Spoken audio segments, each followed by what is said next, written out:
Phan was once a successful farmer with land in Vietnam's fertile Mekong Delta. Today, Phan lives on a small allowance from his children. And his farm? It's out there, underwater, a kilometer or so off the coast of this beach. We grew watermelon, peanuts, and sweet potatoes. Then we couldn't do it anymore, because the seawater began flooding our land. We built a sea dike, but it was damaged each year, and eventually we had to leave.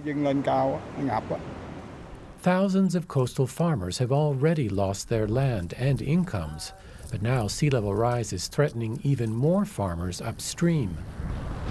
During the dry season, salty seawater easily flows inland, contaminating freshwater irrigation canals and threatening Vietnam's most important export, rice. Climate change has had a severe impact on the economy of the province, and on rice production in particular.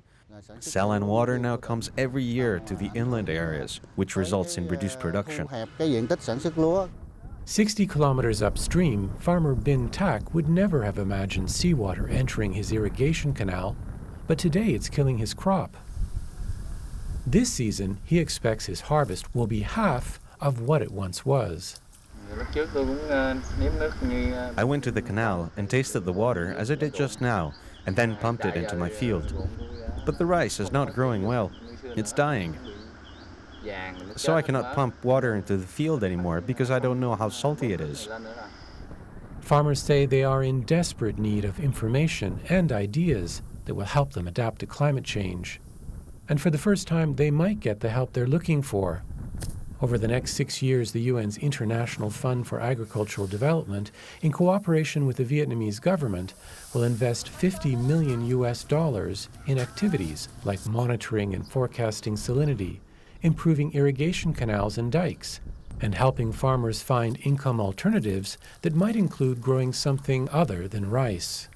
If it's too difficult to produce rice, then we need alternatives, and we need to encourage farmers to shift to other farming systems, such as aquaculture. Here in this lab at Traven University, researchers are looking for fish species that are more tolerant to salt water and could provide a good income for farmers. But time is running short. Warm weather brings on more pests and crop diseases. And when temperatures exceed 36 degrees Celsius, the rice pollen itself becomes sterile, threatening an even larger collapse. In the meantime, rice farmers here gather with local officials and project staff to begin discussing their adaptation strategies. For farmers like Bin Tak, the goal is simple: to stay one step ahead of climate change.